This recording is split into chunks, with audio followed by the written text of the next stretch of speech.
اتنی عقلمندانہ سوچ تمہاری نہیں ہو سکتی، البتہ راجر یہ بات سوچ سکتا ہے۔ بہرحال میں نے پہلے بھی تم سے غلط بیانی نہیں کی تھی اور نہ اب کروں گا، کیونکہ میرا اس میں براہ راست کوئی دخل نہیں ہے۔ میں تو حکومت سعدان کی نمائندگی کر رہا ہوں اور حکومت سعدان کے فائدے کے لیے میں نے کام کرنا ہے۔ اب غور سے سنو، یہ فارمولہ تم سے پاکستان سیکرٹ سروس نے حاصل کیا اور پاکستان سیکرٹ سروس نے اس فارمولے کو کوریئر سروس کے ذریعے پاکستان بھجوایا، لیکن بلیک سروس کے ایک آدمی کو اس کا علم ہو گیا اور انہوں نے کوریئر سروس سے یہ فارمولہ اڑا لیا اور اسے کنگ کے پاس بھجوا دیا۔ ساتھ ہی اس نے پاکستان سیکرٹ سروس والوں کو بھی مار کر لیا۔ چنانچہ فارمولہ کنگ کی تحویل میں آ گیا۔ کنگ نے مجھ سے بات کی اور مجھے فارمولہ حاصل کرنے کی پوری تفصیل بتائی اور مجھے کہا کہ میں اس کا سودا حکومت سعدان سے کروا دوں۔ میں نے حامی بھر لی اور حکومت سعدان سے $1 کروڑ میں اس کا سودا کرا دیا۔ ایک روز میں رقم کنگ کو مل جائے گی اور فارمولہ حکومت سعدان تک براہ راست پہنچ جائے گا۔ بس یہ ہے ساری بات، اسٹارک نے تفصیل بتاتے ہوئے کہا۔ اوہ، تو فارمولہ کنگ کے پاس ہے؟ جیٹو نے ہونٹ چباتے ہوئے کہا۔ اگر تمہیں شک ہو تم یہیں سے میرے سامنے کنگ سے بات کر کے تصدیق کر لو، اسٹارک نے کہا۔ تو جیٹو نے ہاتھ بڑھا کر میز پر پڑے ہوئے فون کا ریسیور اٹھایا اور تیزی سے نمبر ڈائل کرنے شروع کر دیے۔ جب اس نے نمبر پریس کر لیے تو اسٹارک نے ہاتھ بڑھا کر لاؤڈر کا بٹن پریس کر دیا۔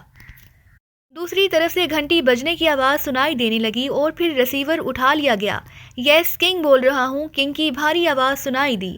جیٹو بول رہا ہوں کنگ، کیا سیٹ آف فارمولہ تمہارے پاس ہے؟ جیٹو نے ہونٹ چباتے ہوئے کہا۔ ہاں، میرے آدمیوں نے اسے اس وقت حاصل کیا ہے جب پاکستانی ایجنٹ اسے تم سے حاصل کر کے کوریئر سروس کے ذریعے پاکستان بھجوا چکے تھے۔ اس لیے تم یہ نہیں کہہ سکتے کہ میں نے اسے تم سے یا تمہارے کسی آدمی سے حاصل کیا ہے۔ اگر میرے آدمی حاصل نہ کرتے تو فارمولہ پاکستان پہنچ چکا ہوتا، کنگ نے اسپارٹ لہجے میں جواب دیتے ہوئے کہا۔ اب وہ پاکستانی ایجنٹ کہاں ہے؟ جیٹو نے کہا۔ وہ ہوٹل البانو میں رہائش پذیر تھے، میں نے پروٹو گروپ کے ذریعے انہیں ہلاک کرا دیا ہے، کنگ نے جواب دیا۔ دیکھو کنگ، تمہیں اچھی طرح معلوم ہے کہ فارمولہ میرا ہے، اس لیے بہتر یہی ہے کہ تم یہ فارمولہ مجھے واپس کر دو، جیٹو نے کہا۔ سوری جیٹو، اگر میں نے اس سے تم سے حاصل کیا ہوتا تو پھر یہ بات تم کر سکتے تھے، لیکن اب تم یہ بات نہیں کر سکتے، اب یہ میری ملکیت ہے، کنگ نے صاف جواب دیتے ہوئے کہا۔ اس کا مطلب ہے کہ تم چاہتے ہو کہ میں خون کی ندیاں بہا دوں، جیٹو نے انتہائی وسیلے لہجے میں کہا۔ سنو جیٹو، ہوش میں رہ کر بات کیا کرو، کیا تم نے یہ سمجھ رکھا ہے کہ بلیک سروس نے چوڑیاں پہن رکھی ہیں؟ بلیک سروس تم سے زیادہ بڑی اور زیادہ طاقتور ہے۔ یہ تو میں خود نہیں چاہتا کہ ہم دونوں کی لڑائی سے کوئی تیسرا آدمی فائدہ اٹھائے، ورنہ واقعی خون کی ندیاں بہہ سکتی ہیں اور اس خون میں زیادہ تعداد ٹاسکو کے آدمیوں کی ہوگی۔ کنگ نے تیز لہجے میں جواب دیتے ہوئے کہا۔ ٹھیک ہے، پھر میں دیکھتا ہوں کہ تم کیسے اس فارمولے کا سودا کر کے اس سے رقم کماتے ہو۔ اب میں تمہیں بتاؤں گا کہ ٹاسکو کیا طاقت رکھتی ہے، جیٹو نے حلق پھاڑ کر چیخنے والے لہجے میں کہا۔ تو تم اعلان جنگ کر رہے ہو؟ سوچ لو، پہلے بھی تمہاری سوچ اسی طرف جا رہی ہے، کنگ نے بھی پھاڑ کھانے والے لہجے میں کہا۔ ایک منٹ میں اسٹارک بول رہا ہوں کنگ، سنو، تم دونوں کی آپس میں لڑائی سے کسی کو کوئی فائدہ نہیں پہنچ سکتا، بلکہ تم دونوں گروپ ایک دوسرے سے ٹکرا کر ختم ہو جاؤ گے، اس لیے بہتر ہے کہ اس معاملے میں کوئی ایسا حل نکالو جس سے دونوں فریق مطمئن ہو جائیں۔ اسٹارک نے ہاتھ بڑھا کر ریسیور آف کر کے ڈائریکٹ بات کرنے والا بٹن پریس کرتے ہوئے کہا۔ اسے اپنی طاقت آزما لینے دو اسٹارک، اسے ضرورت سے زیادہ اپنے بارے میں ہوش فہمی ہو گئی ہے، کنگ نے جواب دیا۔ میں تمہیں اور تمہاری سروس کو کچل کر رکھ دوں گا، تم نے مجھے سمجھا کیا ہوا ہے؟ جیٹو نے غصے کی شدت سے چیختے ہوئے کہا۔ اس طرح جذباتی فیصلے مت کرو جیٹو، گروپ آسانی سے نہیں بنتے لیکن آسانی سے ختم ضرور ہو جایا کرتے ہیں۔ تم دونوں کا جذباتی فیصلہ تم دونوں کو تباہ و برباد کر کے رکھ دے گا، مجھے بات کرنے دو، اسٹارک نے جیٹو سے مخاطب ہو کر کہا۔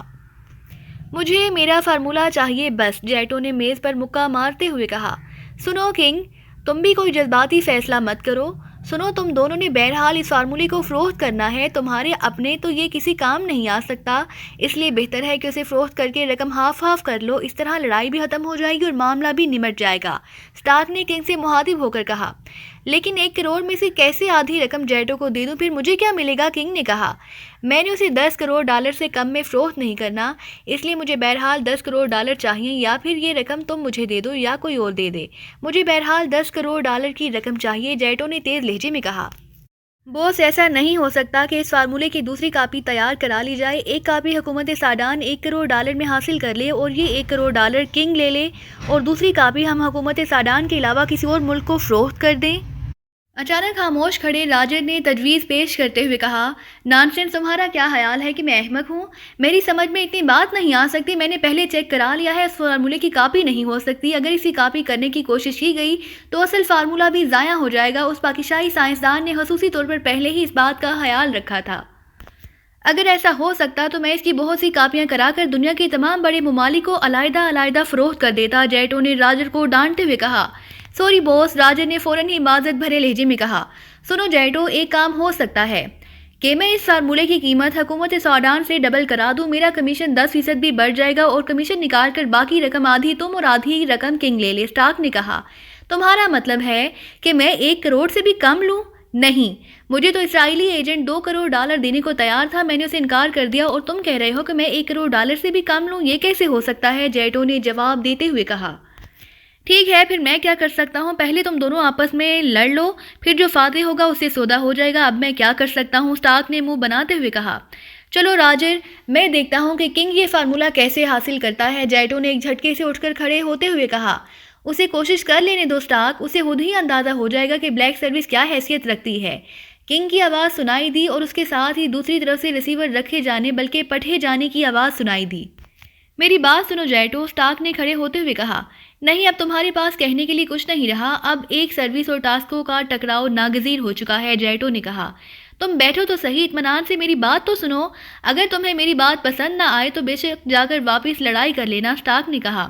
بوس، ایسا نہ ہو کہ بلیک سروس ہمارے اڈوں پر حملے شروع کر دے اور ہم یہاں بیٹھے باتیں کرتے رہ جائیں، راجر نے کہا۔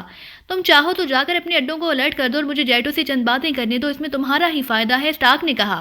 ٹھیک ہے راجر، تم جا کر کمان سنبھالو، اسٹارک بے حد اصرار کر رہا ہے، میں اس کی بات سن لوں، جیٹو نے کرسی پر بیٹھتے ہوئے کہا۔ یس بوس، راجر نے کہا اور اپنے مسلح افراد کو اپنے ساتھ آنے کا اشارہ کر کے دروازے کی طرف بڑھنے لگا۔ سنو، اس وقت تک کوئی حرکت نہ کرنا جب تک بلیک سروس کی طرف سے کوئی حرکت نہ ہو، جیٹو نے راجر سے مخاطب ہو کر کہا۔ یس بوس، راجر نے جواب دیا اور پھر وہ اپنے مسلح افراد کو ساتھ لے کر اسٹارک کے اسپیشل آفس سے باہر نکل آیا۔ اسٹارک نے ایک الماری کھولی، اس میں سے شراب کی ایک بڑی سی بوتل نکالی اور اسے جیٹو کے سامنے رکھ دیا۔ یہ لو، یہ تمہارے مطلب کی شراب ہے، اسٹارک نے کہا اور اس کے ساتھ ہی مڑ کر اس نے الماری سے ایک چھوٹی بوتل نکالی اور ایک جام اٹھا لیا اور جیٹو کے سامنے بیٹھ گیا۔ جیٹو اس دوران بوتل کھول کر منہ سے لگا چکا تھا، جبکہ اسٹارک نے چھوٹی بوتل کھولی، اس میں سے شراب جام میں ڈالی اور پھر آہستہ آہستہ چسکیاں لے کر شراب پینے لگا۔ جیٹو نے اس وقت بوتل سے منہ سے ہٹائی جب وہ مکمل طور پر خالی ہو گئی، لیکن اب اس کے چہرے پر موجودہ تناؤ اور اعصابی دباؤ ختم ہو گیا تھا، اس کا چہرہ اب خاصا مطمئن اور نارمل نظر آنے لگا تھا۔ شکریہ اسٹارک، تم نے اس وقت میری پسندیدہ شراب دے کر مجھ پہ احسان کیا ہے، ورنہ غصے کی شدت سے میرے خون کا ابال بڑھتا جا رہا تھا اور ہو سکتا تھا کہ پورے اگونا میں خوفناک قتل عام شروع ہو جاتا۔ جیٹو نے خالی بوتل کو لاپرواہانہ انداز سے ایک طرف پڑی ہوئی بڑی سی باسکٹ کی طرف اچھالتے ہوئے کہا۔ مجھے معلوم ہے کہ بلیک سروس اور ٹاسکوں کے درمیان ہونے والا ٹکراؤ کس قدر خطرناک اور خوفناک ثابت ہوتا، اس لیے میں نے تمہیں روکا تھا کہ میں تم سے اس فارمولے کے سلسلے میں ایک بات کرنا چاہتا تھا، شاید اس سے مسئلہ حل ہو جائے۔ اسٹارک نے جام کو خالی کر کے سائڈ تپائی پر رکھتے ہوئے کہا۔ اب کرنے کے لیے کون سی بات رہ گئی ہے؟ جیٹو نے کہا۔ تم نے ظاہر ہے اس فارمولے کو انتہائی حفاظت سے رکھا ہوگا، اسٹارک نے کہا تو جیٹو بے اختیار چونک پڑا۔ ہاں، میں نے اسے ورلڈ بینک کے خصوصی لاکر میں رکھا تھا اور وہاں سے کسی صورت بھی اسے نہیں اڑایا جا سکتا تھا، لیکن اس کے باوجود یہ اڑا لیا گیا، جیٹو نے کہا۔ اس سے تم پاکستان سیکرٹ سروس کی کارکردگی کو سمجھ سکتے ہو، اس لیے میرا خیال ہے کہ یہ proto group Pakistan secret service کے ہاتھ میں کامیاب نہ ہو سکا ہوگا، بلکہ الٹا اس سے مارٹن کے ذریعے کنگ ان کی نظر میں آ گیا ہوگا، اور اگر ایسا ہوا تو پھر یقین رکھو کہ فارمولہ کنگ کے پاس بھی نہیں رہے گا، بلکہ پاکستان سیکرٹ سروس اسے دوبارہ حاصل کر لے گی۔ اس لیے میرا خیال ہے کہ تم کنگ سے ٹکرانے کی بجائے اس موقع کا انتظار کر لو اور پھر جیسے ہی پاکستان سیکرٹ سروس اسے حاصل کرے تم اس پر ٹوٹ پڑو، اس طرح تم ان سے اپنا انتقام بھی لے لو گے اور فارمولہ بھی دوبارہ حاصل کر لو گے، جیٹو نے کہا۔ اگر تم وعدہ کرو کہ فارمولہ تمہارے ہاتھ لگ جائے تو تم یہ سودا صرف سوڈان حکومت کے ساتھ کرو گے تو میں معاملے کو مزید لٹکا سکتا ہوں، اسٹارک نے کہا۔ کیا تمہاری حکومت $10 کروڑ دے گی مجھے؟ کیونکہ میں نے اس سے کم کسی صورت بھی فروخت نہیں کرنا، جیٹو نے کہا۔ تم آخر کیوں اس رقم پر اصرار کر رہے ہو جبکہ مجھے معلوم ہے کہ کوئی بھی حکومت تمہیں $1 کروڑ سے زیادہ رقم دینے پر رضامند نہیں ہے؟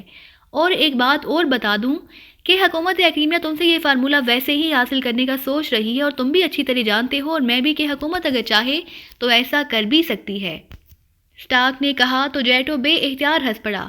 تم احمق ہو اسٹارک، تمہیں معلوم ہی نہیں کہ میرے ہاتھ کتنے لمبے ہیں۔ حکومت ایکریمیا کے تمام اعلیٰ ترین افسران کی شہرگیں میرے انگوٹھے تلے رہتی ہیں۔ میں جب چاہوں صدر ایکریمیا سے لے کر ایک سیکشن آفیسر تک اور فوج کے سربراہ سے لے کر ایک کیپٹن تک کو خودکشی پر مجبور کر دوں۔ اس لیے یہ بات ذہن سے نکال دو کہ حکومت ایکریمیا مجھ سے زبردستی یہ فارمولہ حاصل کرنے کا سوچے گی۔ البتہ تمہاری یہ بات درست ہے کہ ماسوائے اسرائیل حکومت کے باقی کوئی حکومت بھی $1 کروڑ سے آگے نہیں بڑھی۔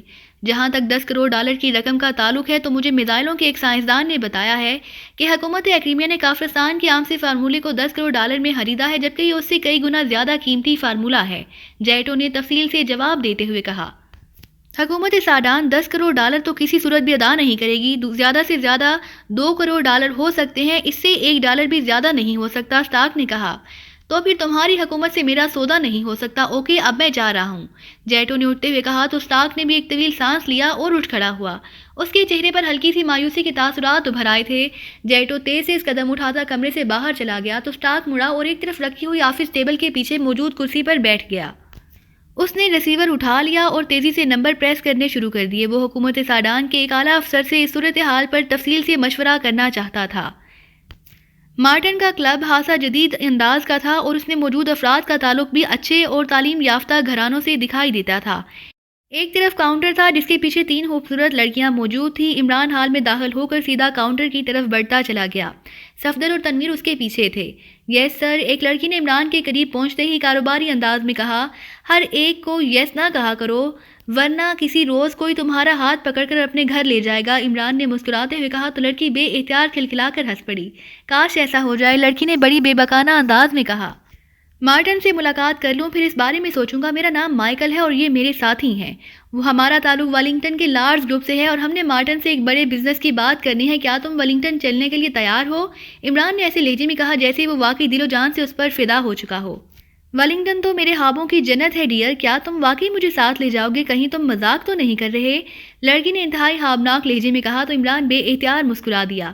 پہلے مارٹن سے ملاقات ہو جائے پھر اطمینان سے بیٹھ کر پروگرام بنائیں گے، عمران نے لڑکی سے کہا تو لڑکی نے اسبات میں سر ہلا دی اور پھر کاؤنٹر پر رکھے ہوئے انٹرکام کا ریسیور اٹھا کر اس نے تیزی سے نمبر پریس کرنے شروع کر دیے۔ کاؤنٹر سے سویٹا بول رہی ہوں، ویلنگٹن سے لارڈز گروپ کے صاحبان آئے ہیں، ان کا لیڈر مائیکل ہے۔ ان کا کہنا ہے کہ وہ آپ سے کسی بڑے بزنس کے بارے میں بات چیت کرنا چاہتے ہیں، لڑکی نے مودبانہ لہجے میں بات کرتے ہوئے کہا، لیکن بات کرتے ہوئے بھی اس کی آنکھیں عمران پر ہی جمی ہوئی تھیں۔ یس بوس، دوسری طرف سے بات سن کر اس لڑکی نے جواب دیا اور پھر ریسیور رکھ کر اس نے ایک سائٹ پر موجود ایک باوردی نوجوان کو اشارے سے بلایا، انہیں باس کے آفس تک چھوڑو اور مائیکل پلیز اپنا وعدہ ضرور پورا کرنا۔ لڑکی نے اس باوردی نوجوان سے بات کر کے ایک بار پھر عمران سے مخاطب ہو کر کہا۔ اوکے اوکے، عمران نے مسکراتے ہوئے کہا اور اس نوجوان کے پیچھے چل پڑا۔ یہ لڑکی پاگل تو نہیں؟ اس طرح تو کوئی بھی گلے کا ہار نہیں بنتی، تنویر نے ایک راہداری میں مڑتے ہوئے کہا۔ جناب، سویٹا کا مسئلہ دوسرا ہے۔ سویٹا بے شمار لوگوں نے فراڈ کیا ہے لیکن سویٹا پھر بھی ہر ایک پر اعتماد کر لیتی ہے۔ آگے جاتے ہوئے اس نوجوان نے تنویر کی بات سن کر مڑتے ہوئے کہا، کیا تمہیں سویٹا سے ہمدردی ہے؟ عمران نے مسکراتے ہوئے کہا، ہمدردی سے کیا ہوتا ہے جناب، سویٹا کو دولت چاہیے اور دولت میرے پاس ہے نہیں، حالانکہ سویٹا مجھے بھی بے حد پسند ہے لیکن نوجوان نے بات کرتے کرتے ایک طویل آہ بھرتے ہوئے کہا۔ کیا نام ہے تمہارا؟ عمران نے پوچھا۔ میرا نام ڈکسن ہے جناب، نوجوان نے کہا۔ اوکے، تم فکر مت کرو، تمہیں دولت بھی ملے گی اور سویٹا بھی، عمران نے کہا تو ڈکسن نے اس انداز میں سر ہلا دیا جیسے کہہ رہا ہو کہ ایسی باتیں تو اس نے بہت سن رکھی ہیں، پر وہ ہر ایک دروازے کے سامنے جا کر رک گیا۔ یہ باس کا آفس ہے، ڈکسن نے رکتے ہوئے کہا۔ اوکے شکریہ، بے فکر رہو، میں نے جو وعدہ کیا ہے وہ پورا ہوگا، عمران نے کہا اور دروازہ کھول کر وہ آفس میں داخل ہو گیا۔ اس کے پیچھے صفدر تنویر بھی داخل ہوئے۔ یہ ایک بہترین انداز میں سجا ہوا آفس تھا جس میں انتہائی قیمتی اور جدید انداز کے فرنیچر کے ساتھ ساتھ ڈیکوریشن کی چیزوں کا معیار بھی انتہائی جدید اور اعلیٰ تھا۔ ایک بڑی سی بیضوی طرز کی خوبصورت آفس ٹیبل کے پیچھے ایک نوجوان آدمی بیٹھا ہوا تھا جس کے جسم پر بہترین تراش خراش اور قیمتی کپڑے کا سوٹ تھا۔ اس کی آنکھوں میں ذہانت کی تیز چمک موجود تھی۔ میرا نام مارٹن ہے، مارٹن نے اٹھ کر مسکراتے ہوئے کہا۔ میرا نام مائیکل ہے اور یہ میرے ساتھی ہیں جارج اور لیونارڈ، عمران نے مسکراتے ہوئے اپنا اور اپنے ساتھیوں کا تعارف کرایا تو مارٹن نے باری باری تینوں سے مصافحہ کیا۔ تشریف رکھیں اور یہ بتائیں کہ آپ کیا پینا پسند کریں گے، مارٹن نے دوبارہ میز کے پیچھے موجود ریوالونگ چیئر پر بیٹھتے ہوئے کہا۔ پینا پلانا بعد میں ہوتا رہے گا، پہلے آپ یہ بتائیں کہ آپ نے پروٹو گروپ کو البانو ہوٹل میں رہنے والے پاکستانیوں کے خلاف کیوں ہائر کیا تھا، عمران نے انتہائی سنجیدہ لہجے میں کہا تو مارٹن بے اختیار اچھل پڑا۔ اس کے چہرے پر شدید ترین حیرت کے تاثرات ابھر آئے تھے۔ یہ آپ کیا کہہ رہے ہیں، کیا مطلب، مارٹن نے بری طرح گڑ گڑاتے ہوئے لہجے میں کہا۔ بہتر ہے کہ اب کھل کر بات ہو جائے۔ آپ کا تعلق بلیک سروس سے ہے۔ آپ نے پاکستانیوں کو ختم کرانے کے لیے پیشہ ور قاتلوں کے گروپ پروٹو کو ہائر کیا۔ اس گروپ کے 4 افراد نے البانو ہوٹل میں ان پاکستانیوں پر قاتلانہ حملہ کیا، لیکن حملہ آور خود ہلاک ہو گئی۔ ان پاکستانیوں کا تعلق لارڈ گروپ سے تھا اور جہاں راگونا میں لارڈ گروپ کی وہ نمائندگی کرتے ہیں۔ چنانچہ چیف بوس نے ہمیں حکم دیا کہ ہم اس بارے میں معلومات حاصل کریں۔ ہم نے پروٹو گروپ سے براہ راست ٹکرانے کی بجائے راسٹر گروپ کو ہائر کر لیا۔ راسٹر گروپ نے پروٹو ہوٹل میں پروٹو گروپ کے چیف فاکسن سے ملاقات کی اور اس سے اس پارٹی کے بارے میں معلومات حاصل کرنے کی کوشش جس نے اسے پاکستانیوں کے خلاف ہائر کیا تھا، لیکن فاکسن نے بتانے سے صاف انکار کر دیا، جبکہ الٹا راسٹر گروپ پر اپنے آدمیوں سے حملہ کرا تھی، لیکن اسے معلوم نہ تھا کہ راسٹر گروپ اس کے بس کا روگ نہیں ہے۔ نتیجہ یہ ہوا کہ اس کے 4 حملہ آور بھی مارے گئے اور وہ خود بھی راسٹر گروپ کی محسوس حربوں کا شکار ہو گیا۔ پھر اسے مرنے سے پہلے مجبوراً بتانا پڑا کہ بلیک سروس کے مارٹن نے اسے ہائر کیا تھا۔ چنانچہ اب ہم آپ کے پاس آئے ہیں کہ آپ ہمیں تفصیل بتائیں کہ آپ نے ان پاکستانیوں کے خلاف پروٹو گروپ کو کیوں ہائر کیا۔ آپ کا یا بلیک سروس کا پاکستانیوں سے کیا تعلق ہے؟ آپ ہمیں تفصیل بتا دیں تاکہ ہم اپنے چیف کو تفصیلی رپورٹ دے سکیں، عمران نے انتہائی سنجیدہ لہجے میں کہا۔ اس فاکسن نے یقیناً آپ سے غلط بیانی کی ہے مسٹر مائیکل۔ نہ میرا کسی بلیک سروس سے کوئی تعلق ہے اور نہ پاکستانیوں سے، اور نہ ہی میں نے پروٹو گروپ کو ہائر کیا ہے۔ نہ مجھے اس کی ضرورت ہی، میرا آخر پاکستانیوں سے کیا تعلق ہو سکتا ہے؟ مارٹن نے ہونٹ چباتے ہوئے جواب دیا، لیکن اس کے چہرے پر ابھر آنے والے تاثرات بتا رہے تھے کہ وہ بڑی مشکل سے اپنے آپ کو سنبھال پا رہا تھا۔ اوکے، اگر ایسا ہے تو ٹھیک ہے، لیکن آپ یہ بات ذہن نشین کر لیں کہ لارڈ گروپ کو اگر بعد میں یہ اطلاع مل گئی کہ آپ نے جھوٹ بولا تھا تو پھر نتائج کی تمام تر ذمہ داری آپ کی ہوگی۔ عمران نے اٹھتے ہوئے کہا۔ عمران کے اٹھتے ہی صفدر اور تنویر بھی اٹھ کر کھڑے ہوئے، جبکہ مارٹن بھی کھڑا ہو گیا تھا۔ مجھے جھوٹ بولنے کی کیا ضرورت ہے مسٹر مائیکل؟ آپ بے فکر رہیں، میرا اس سارے معاملے سے قطعاً کوئی تعلق نہیں، مارٹن نے اس بار قدرے اطمینان بھرے لہجے میں کہا۔ ٹھیک ہے، شکریہ، عمران نے کہا اور تیزی سے دروازے کی طرف بڑھ گیا۔ صفدر اور تنویر بھی خاموشی سے اس کے پیچھے چلتے ہوئے آفس سے باہر آ گئے۔ راہداری خالی پڑی ہوئی تھی جیسے آفس کا دروازہ بند ہوا۔ عمران آگے بڑھنے کی بجائے وہیں دروازے کے ساتھ ہی رک گیا۔ اس نے بند دروازے میں موجود کی ہول سے آنکھ لگا دی، جبکہ صفدر اور تنویر ہال کی سائڈ کی طرف رخ کر کے اس کے سامنے کھڑے ہو گئے تاکہ اگر کوئی ادھر سے آئے تو وہ فوری طور پر عمران کو مارک نہ کر سکے۔ تھوڑی دیر بعد عمران نے کی ہول سے آنکھ ہٹائی اور پھر کان ساتھ لگا دیا۔ اس کے چہرے پر ہلکی سی طنزیہ مسکراہٹ موجود تھی۔ کافی دیر تک وہ سنتا رہا، پھر اس نے کان کی ہول سے ہٹا لیا۔ آؤ اب مارٹن سے ذرا مزید 2 باتیں اور ہو جائیں، لیکن خیال رکھنا زیادہ ہنگامہ نہیں ہونا چاہیے، عمران نے مسکراتے ہوئے کہا اور اس کے ساتھ ہی اس نے دروازے کو دھکیلا اور اچھل کر اندر داخل ہوا۔ صفدر اور تنویر بھی تیزی سے اس کے پیچھے اندر داخل ہو گئے۔ مارٹن جو میز کے پیچھے کرسی پر بیٹھا فون کے نمبر پریس کر رہا تھا، عمران اور اس کے ساتھیوں کو اس طرح اندر آتے دیکھ کر بے اختیار اچھل پڑا۔ اس نے جلدی سے ریسیور رکھ دیا۔ آپ پھر آ گئے، کیا مطلب؟ مارٹن کے لہجے میں قدرے غصہ اور جھنجھلاہٹ تھی۔ اس کا ایک ہاتھ نیچے تھا جبکہ دوسرا اس نے میز پر رکھا ہوا تھا۔ ایک بات کرنی یاد نہیں رہی تھی مسٹر مارٹن، اس لیے ہمیں دوبارہ آنا پڑا، امید ہے آپ ناراض نہیں ہوں گے، عمران نے مسکراتے ہوئے انتہائی نرم لہجے میں کہا تو مارٹن نے بے اختیار ایک طویل سانس لیا۔ اس کا ستا ہوا چہرہ قدرے نارمل ہو گیا تھا۔ عمران اس دوران میز کے قریب پہنچ چکا تھا۔ مارٹن اس طرح کھڑا ہوا جیسے مجبوراً ایسا کر رہا ہو، لیکن دوسرے لمحے اس کے حلق سے گھٹی گھٹی سی چیخ نکلی اور وہ میز پر سے گھسیٹتا ہوا ایک دھماکے سے میز کی دوسری طرف عمران کے سامنے فرش پر آ گرا۔ نیچے گرتے ہی اس نے اٹھنے کی کوشش کی، لیکن عمران کی لات بجلی کی سی تیزی سے حرکت میں آئی اور وہ پھر نیچے گر کر اٹھتے ہوئے مارٹن کی کنپٹی پر عمران کی بھرپور لات پڑی تو مارٹن چیخ کر دوبارہ نیچے جا گرا۔ اس نے ایک بار پھر اٹھنے کی کوشش کی، لیکن عمران نے فوری طور پر دوسری ضرب لگائی تو مارٹن کا جسم ڈھیلا پڑتا چلا گیا۔ عقبی طرف دروازہ ہے جہاں خصوصی کمرہ ہوگا، میں اسے وہاں لے جا رہا ہوں، تم جہاں خیال رکھنا، عمران نے جھک کر مارٹن کو اٹھاتے ہوئے صفدر اور تنویر سے کہا۔ زیادہ لمبی تحقیقات میں نہ پڑ جانا، یہاں کوئی اور کسی بھی وقت آ سکتا ہے، تنویر نے کہا۔ اگر کوئی آ جائے تو اسے کہہ دینا کہ مارٹن میرے ساتھ خصوصی مذاکرات کر رہا ہے، عمران نے مسکراتے ہوئے کہا اور بے ہوش مارٹن کو کندھے پر لاد کر وہ بھی دروازے کی طرف بڑھ گیا۔ دروازے کی دوسری طرف ایک چھوٹی سی راہداری تھی جس کے اختتام پر ایک اور دروازہ تھا جس کی ساتھ بتا رہی تھی کہ وہ ساؤنڈ پروف ہے۔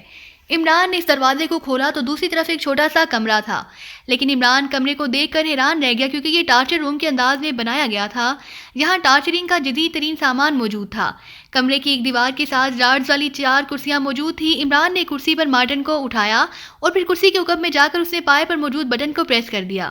دوسرے لمحے مارٹن کا بے ہوش جسم ڈارز میں جکڑا گیا۔ عمران نے سامنے آ کر ایک سائڈ پر موجود ٹرالی نما مشین پر سے کور ہٹایا اور پھر اسے گھسیٹ کر اس نے اس کرسی کی سائڈ پر رکھ کر اس میں سے تاریں نکال کر اس کے سروں پر سوئچ کلپس مارٹن کے دونوں بازوؤں پر چڑھا دیں۔ یہ الیکٹرک شاک لگانے والی جدید ترین مشین تھی۔